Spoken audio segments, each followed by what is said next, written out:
बहुत बड़ी बात कही। मैं बड़ी बात नहीं, मैं ये पूरे विश्वास के साथ कह रहा हूँ कि नरेंद्र मोदी का अपहरण हो गया है, कि पीएम को अपहरण कर रखा है अमित शाह ने। कोरोना से नरेंद्र मोदी नहीं मिल रहे हैं और अमित शाह इतना बड़ा अपराधी है और वो देश के साथ जो कर रहा है, मेरी बात उस बात का प्रमाण है कि इस बात पे चिंतन करने की जरूरत है देश को। अमित शाह पिक्चरों के हिसाब से ही काम करता है, तभी उरी आई थी। देख लेना आप, ना तो डीएनए चेक करा लो, मम्मी है उसकी अभी नरेंद्र मोदी की, चेक करा लो। अगर मैं झूठ बोल रहा हूँ तो प्रमाण तो कल मिल जाएगा। ऐसे हो गए हैं नेशनल मीडिया। रजत शर्मा की हिम्मत है यहाँ आ जाए, डीएनए करने वाले की हिम्मत है यहाँ आ जाए। अरे बैरिकेडिंग और फिर बीच में पक्की स्लैब बना के और पीछे हजारों पुलिस वाले खड़े करके, तब तो इन्होंने अपना टाइम काटा। इतने तो डरते हैं ये लोग कि कहीं किसान अंदर ना घुसा है। इसके प्रधानमंत्री को किसान से करना पड़े। आप समझ लो कितनी बड़ी 56 इंच की छाती है ये, भी जा सकते हैं। अरे बैरिकेड नहीं रोक रहे, बैरिकेड रोकेंगे यार किसानों को यार। देखो अगर वो लड़का एक्सपायर ना होता तो वो कम से कम एक साथ पीछे लाइन में 10-11 हजार ट्रैक्टर थे। उसी लाइन में जहाँ वो लड़का 11,000 जहाँ वो लड़का एक्सपायर हुआ। अगर वो एक्सपायर ना होता तो वो 11,000 ट्रैक्टर लाल किले पे होते, तो वहाँ पे गोदरा कांड होता फिर झंडे के नाम पे। अगर वो बलिदान ना हुआ होता तो वहाँ पे कम से कम 4 या 5 हजार लोग मारे जाते कि देश में तिरंगे का अपमान सहन नहीं करेंगे और वहाँ लोगों की लाशें बिछा दी जाती, आंदोलन उठा दिया जाता। ये नरेंद्र सिंह तोमर और संघियों की और अमित शाह की साजिश थी। नोटबंदी में ने कहा आप घुसे, तब तक कहीं बम फट गया, उरी हो गया। ऐसे करके गुमराह करते। अब इनका अंत आ गया है, जैसे कौरवों का अंत आया था, अब ऐसे इनका अंत आ चुका है। हिंदू हो के हिंदू का विरोध मतलब ना करें। हिंदू है अगर, ठीक है, दुर्योधन भी हिंदू था और युधिष्ठिर भी हिंदू था, एक ही परिवार के थे। महाभारत हुआ था, क्यों हुआ था? न्याय और धर्म के लिए। एक ही परिवार था, वहाँ पे बेईमानी कर रहे थे जैसे जे करते हैं, जे भगवाधारी वाजपेयी, बाबा रामदेव जैसे गुंडे, साक्षी महाराज जैसे गुंडे, ये थे दुर्योधन की सेना में। इधर पांडव थे, एक ही परिवार था, लड़े, सारे मारे गए, केवल पांडव बचे। युधिष्ठिर ने राज किया क्योंकि वो धर्माधिकारी था। हिंदुत्व के नाम पे अपराधियों को, बलात्कारियों को, गुंडों को, मवालियों को आप संरक्षण देंगे? अगर आपका बेटा कोई हिंदू बलात्कार करे आए मुसलमान की लड़की के साथ तो कोई बात नहीं। ऐसा कैसे? ऐसा कैसे? न्याय के लिए लड़ना हिंदुत्व है, राम की विचारधारा के साथ खड़े होना हिंदुत्व है। अपराधियों के साथ खड़े होकर हिंदुत्व का नाम लेके किसी बेटी का बलात्कार करना पाप है, पाप है। हिंदू ऐसे नहीं होते। ये हिंदू नहीं है जो कह रहा है हिंदू होके हिंदू का विरोध। ये केवल अपने कुकर्म छुपा रहा है, ये देश को धोखा दे रहा है। ये बेटियों के प्रति जो अत्याचारियों ने बचाने का प्रयास कर रहा है, दंगाइयों का सपोर्टर है ये हिंदू नहीं है। अगर ये हिंदू होता तो न्याय की बात करता, हिंदू होता अधिकार की बात करता, मान सम्मान की बात करता, स्वाभिमान की बात करता। ये तो केवल हिंदुत्व के नाम पे जो आज आपकी परिस्थितियां कर दी हैं, उन परिस्थितियों को बरकरार रखने और बढ़ाने के लिए आपको गुमराह कर रहा है। ऐसे गुमराह मत हो। अब इनका अंत आ गया है, जैसे कौरवों का अंत आया था, अब ऐसे इनका अंत आ चुका है। आगे आने वाले समय में आप देखेंगे 2024 तक आपके देश के प्रधानमंत्री अपने पद पे नहीं होंगे। इन्हें देश की जनता इनकी कुर्सी से पकड़ के खींच के उतारेगी 2024 तक। ये आप देखना, ये आप देखना। मैं आज बता रहा हूँ आपको, लेकिन आगे आने वाले भविष्य में आप देखना। मुझे तो शंका है कि पीएम कहीं नज़रबंद है। दिखते तो है नहीं कभी बाहर तो। मुझे तो शंका है कि पीएम को अपहरण कर रखा है अमित शाह ने। अब आगे आने वाले दिनों में पता लगेगी कि मेरे मन का ही विचार है या ये सच है। बहुत बड़ी बात कही। मैं बड़ी बात नहीं, मैं ये पूरे विश्वास के साथ कह रहा हूँ कि नरेंद्र मोदी का अपहरण हो गया है। ये बड़ी बात नहीं है। आगे आने वाले दिनों में ये साबित भी होगा। कोरोना से नरेंद्र मोदी नहीं मिल रहे हैं और अमित शाह इतना बड़ा अपराधी है और वो देश के साथ जो कर रहा है, मेरी बात उस बात का प्रमाण है कि इस बात पे चिंतन करने की जरूरत है देश को। आगे पिक्चर देखना, गवर्नर को बदल दिया था, राज बब्बर का डबल रोल था। हाँ देखिए, हाँ बिल्कुल। और अमित शाह पिक्चरों के हिसाब से ही काम करता है, तभी उरी आई थी। तभी हाँ, ये पिक्चर देख के ही तो ये सब सिस्टम बैठा रहे हैं। ये नकलची हैं। ईस्ट इंडिया की जो राजनीति थी वही राजनीति देश को गुलाम बनाने में कर रहे हैं। आप आज मैं आपसे ये बात कह रहा हूँ, डेट याद रखना, आगे आने वाले दिनों में ये सच आपके सामने आएगा कि नरेंद्र मोदी जी नहीं है, वो अपहरण उनका निश्चित तौर पर अमित शाह ने कर रखा है, तभी वो गुंडागर्दी दे रहा है। देख लेना आप, ना तो डीएनए चेक करा लो, मम्मी है उसकी अभी नरेंद्र मोदी की, चेक करा लो। अगर मैं झूठ बोल रहा हूँ तो प्रमाण तो कल मिल जाएगा। मम्मी वगैरह को छोड़ क्यों दिया मोदी जी ने? मम्मी को भी, बीवी को भी क्यों किया? इच्छाएं उनकी ऐसी प्रबल हैं कि उनने अपनी इच्छाओं में देश की बर्बादी कर दी। मम्मी की बात क्या है, लाइन में लगा दिया मम्मी को अपना विरोध होने में कि मेरी मान्यता कम ना हो जाए। नोटबंदी एक बहुत बड़ा स्कैम था, अपनी माँ को ही लाइन में लगा दिया भाई साहब ने कि कैसे भी जनता को ठंडा कर दे कि देखो मोदी जी की माँ लगी है जाके। ऐसा कोई नालायक बेटा होगा देश में जो प्रधानमंत्री के पद पे हो और उसे अपनी मम्मी लाइन में लगानी पड़े? ऐसी राजनीति से बढ़िया इस्तीफा नहीं दे दूंगा, ऐसा काम ही क्यों करूंगा कि मुझे अपनी मम्मी को लाइन में लगाना पड़े और पूरा देश लाइन में लग गया। आप बताओ, ऐसा काम ही क्यों करूंगा जब देश के बड़े बड़े अर्थशास्त्री, आरबीआई का गवर्नर कह रहा नोटबंदी मत करना, देश की कमर टूट जाएगी, बेरोजगारी फैल जाएगी, और तुम बड़ी दम से कर रहे हो, फिर मम्मी को लाइन में लगा रहे हो। बताइए आप, इससे ज़्यादा डूब मरने की शर्म की क्या बात है?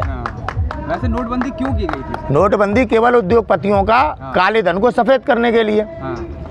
क्योंकि पैसा तो आरबीआई के पूरा। आप बताइए, नोटबंदी की गई, रेवेन्यू पूरा आ गया, पूरा आ गया, वही तो। बैंक कैसे घाटे में? और बैंक बेच भी गए एक दो। बैंक घाटे में कैसे? जब पैसा हमारे पास उपलब्ध है तो अब कोई भगोड़ा तो है नहीं। जब रेवेन्यू पूरा आ गया, काला बाजारी है नहीं कोई, सब नंबर 1 है, फिर बैंक घाटे में कैसे? नेहरू जी कर गए क्या है? बैंक घाटे में कैसे? इस तरह से आपको समय समय पर गुमराह करते रहे। फिर अचानक दूसरा मुद्दा, आप जैसे उसमें नोटबंदी में ने आप घुसे, तब तक कहीं बम फट गया, उरी हो गया। सही बात। ऐसे करके गुमराह करते करते करते चले। अब किसान आंदोलन है, किसान आंदोलन को कोई दिखा रहा है पूरे नेशनल मीडिया में? नहीं दिखा रहा, खाली दिखा रहे हैं। यहाँ तो कह रहे खाली हो गया। और बाबा रामदेव का आंदोलन हो रहा था तब कितने टाइम चल रहा था टीवी पे? 24 घंटे चल रहा था उस टाइम। तो हाँ, तो वो चीज़ समझने का प्रयास करिए आप कि किन परिस्थितियों में है व्यवस्था। आप किसान आंदोलन कहते हैं, वो है ही नहीं आंदोलन, किसान है ही नहीं हम, और बात भी करते हैं। अब आप 26 जनवरी पे आइए। 26 जनवरी पे नरेंद्र सिंह तोमर ने सीधा कहा था, ठीक है तुम अपनी ट्रैक्टर यात्रा निकालना, हम अपना करेंगे, अपनी मनाएंगे। रिकॉर्डेड है ये, जो कुछ 26 जनवरी पे हुआ वो प्री प्लान्ड था और सिद्धू ने किया। अच्छा, जो हमारा मनरीत लड़का आईटीओ पे जो एक्सपायर हुआ है, जिसके गोली लगी, गोली भी नहीं दिखाई। आप देखिए दुर्भाग्य, खबर आई नहीं। कोई बात नहीं, अगर वो लड़का एक्सपायर ना होता तो वो कम से कम एक साथ पीछे लाइन में 10-11 हज़ार ट्रैक्टर थे। अच्छा। उसी लाइन में जहाँ वो लड़का 11,000 जहाँ वो लड़का एक्सपायर हुआ। अगर वो एक्सपायर ना होता तो वो 11,000 ट्रैक्टर लाल किले पे होते। तो वहाँ पे गोदरा कांड होता फिर झंडे के नाम पे कि देश में तिरंगे का अपमान सहन नहीं करेंगे, और वहाँ लोगों की लाशें बिछा दी जाती, आंदोलन उठा दिया जाता। ये नरेंद्र सिंह तोमर और संघियों की और अमित शाह की साजिश थी।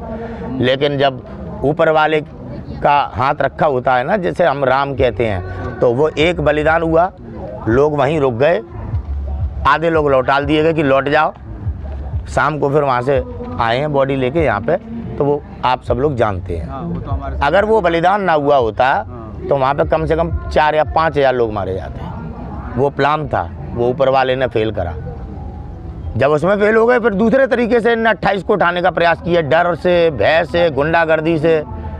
उस समय राकेश टिकैत जी जो बड़े सरल स्वभाव के हैं, आपने देखा होगा कैसे बात करते हैं। लेकिन जब किसानों की जान पे आ गई, उससे पहले 2018 में यहाँ पे 6 किसानों को गोली मार के मार दिया गया था, तभी क्रांति गेट नाम पड़ा हुआ है इसका।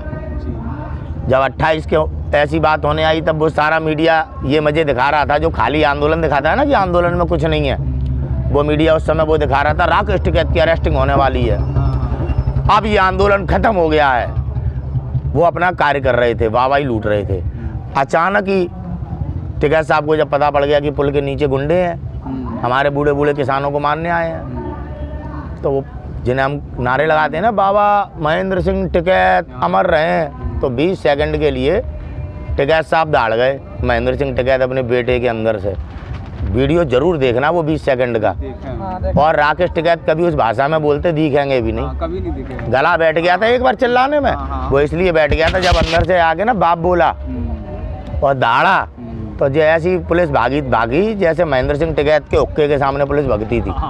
वो तो एरोप्लेन में भी हुक्का ले जाते थे। हाँ हाँ, इतना तो ये वो लोग हैं जिन लोगों ने किसानों को हिम्मत दी। अब उस दिन जब राकेश टिकैत जी का आंसू निकले आया तो किसान बिरादरी अंदर से खौल गई। और दूसरे दिन ही यहाँ समा बन गया था। समा बंद गया था पूरा, कहाँ से जल आया। ये महेंद्र सिंह टिकैत ने जो किसानों के अंदर एक हिम्मत पैदा की है ना अपने पूरे जीवन में, इसलिए उन्हें अमर कहते हैं।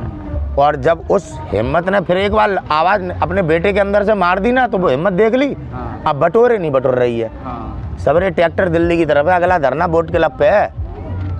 जो लोग, हाँ अरे नहीं, बोट क्लब तो जाना तय ही है, वो तो कोई रोकेगा ही नहीं। अब कभी भी जा सकते हैं। तो सब हटेंगे। अरे बैरिकेड नहीं रोक रहे, बैरिकेड रोकेंगे यार किसानों को यार। देखो ये कहते हैं आपके मीडिया वाले कि मोदी सरकार पे कान में जू नहीं रोक रही, सारे कहते हैं कि पीछे नहीं हटेगी 1 इंच भी, ये सब। हाँ, कीलें ऐसी लगाई जैसे आपको चाइना के बॉर्डर पे नहीं मिलेगी। नहीं देखी। ठीक है, बैरिकेडिंग ऐसे लगाई जैसे आपको चाइना के बॉर्डर पे नहीं मिलेंगी। तार ऐसे कसे, मतलब चारों तरफ से जहाँ किसान बैठा है वहाँ पे ऐसी बैरिकेडिंग, और फिर बीच में पक्की स्लैब बना के, और पीछे हजारों पुलिस वाले खड़े करके। तब तो इन्होंने अपना टाइम काटा। इतने तो डरते हैं ये लोग कि कहीं किसान अंदर ना घुसा है, इतना डरते हैं। और मीडिया क्या दिखाता है कि सरकार पे कुछ फर्क ही नहीं पड़ रहा, सरकार मस्त है अपनी जगह और वो पीछे नहीं हटेगी। अबे अपने बचाव के लिए इतने षड्यंत्र अगर देश के प्रधानमंत्री को किसान से करना पड़े, आप समझ लो कितनी बड़ी 56 इंच की छाती है ये। सही बात। ये मैं आपको वो सच बता रहा हूँ जो सच आज मीडिया देश को नहीं दिखा रहा है। और देश का जिम्मेदार नागरिक और नौजवान आज समझ नहीं पा रहे मीडिया की बातों में कि किसान वहाँ पे है ही नहीं है, और सरकार के ऊपर जू नहीं रेंग रही। टॉयलेट आ रहा है, कीलें लगाते डोल रहे हैं। मीडिया वाले ये नहीं बताएंगे, एक भी नेशनल मीडिया ने दिखाई कि ऐसे बैरिकेडिंग कर दी गई है, सरकार डर गई है, कोई बोला? डरी हुई है सरकार। मीडिया तो आपसे बात भी नहीं करता, पुलिस वालों से बात करती है वहाँ पर। बात, इनके चरित्र ऐसे हो गए हैं नेशनल मीडिया। रजत शर्मा की हिम्मत है यहाँ आ जाए, डीएनए करने वाले की हिम्मत है यहाँ आ जाए। अरे मैं यहाँ की नहीं कह रहा, कहीं पे भी जाओ, करो तो सही जाके, कहीं पे बिना पुलिस के, पुलिस प्रोटेक्शन के जैसे पहले जाते थे। आप रिपोर्टर नाटक देखना, बहुत पुराना है, डीडी नेशनल पे आता था, दूरदर्शन पे। अच्छा, पहले आता। हाँ, मैं जब छोटा था तब देखता था। आप देखना रिपोर्टर क्या होता है। अब एक भी बुलवा लेना जो ये टीवी पे मोदी का रिपोर्टर है, एक को भी कहीं पे भेज के तो देखो आप। इनकी इज्जत नहीं बची यार, नफरत करते हैं लोग इनसे, इन्हें देखना पसंद नहीं करते लोग। मीडिया का काम होता है सच दिखाना। हाँ, तो अब ये दलाली कर रहे हैं सरकार की चाटुकार की। मोदी जी पर्स कहाँ रखते हैं, टॉयलेट कितने बजे जाते हैं मोदी जी पेस्ट कौन सा इस्तेमाल करते हैं, मशरूम खाते हैं। हाँ, मशरूम खाते हैं। ये बकवास करते हैं ये लोग। इन्होंने डर गया पाकिस्तान मोदी जी की। दाढ़ी यहाँ पे किसानों के मारे अपना कील पत्थर लगाए घूम रहा है, और दाढ़ी से पाकिस्तान डर गया। बताओ, ऐसी फालतू की बातों में आज नौजवान घूम रहा है, और ये अंधभक्त उन्हें घुमा ही रहे हैं। वो समझ रहे हैं हम देशभक्त हैं। हाँ, वाहवाही में तो कुछ वास्तविकताएं हैं। उन वास्तविकताओं को अगर नौजवान नहीं देखेगा तो रोजगार यार राम नहीं देंगे आके। अगर राम को रोजगार देना होता, और जय श्री राम वाली बात थी, तो तब कहाँ चली गई थी जब इस देश में मुगलों ने आक्रमण किया था? जय श्री राम थे नहीं क्या? 800 वर्ष गुलाम क्यों बने रहे? जय श्री राम थे नहीं क्या? राम ने खुद कहा है, गीता में भी लिखा है कि कर्म प्रधान है, कर्म प्रधान है। राम तो प्रत्येक व्यक्ति के अंदर है, हाँ, लेकिन आपके कर्म राम को जगाते हैं, और आपके कर्म ही राम को मारते हैं। करता धरता राम ही है, दंड भी देने वाला वो ही है। ये बात जिस दिन समझ में आ जाएगी हिंदुओं के, Bharatiya Janata party RSS party इस देश से बाहर होगी। और वो समय आ गया है, हर चीज़ का समय आता है ना। तो 70-73 साल हो गए इन्हें आज़ादी के बाद से देश में जहर फैलाते हुए। अब जनता जाग रही है, और किसान आंदोलन ने पूरे तरीके से देश को जगाने में कामयाबी प्राप्त कर ली है। अब आगे आने वाले दिन RSS के लिए और भारतीय जनता पार्टी के लिए बड़े संघर्षों के दिन हैं। इन्हें फूक फूक के कदम रखने की ज़रूरत है।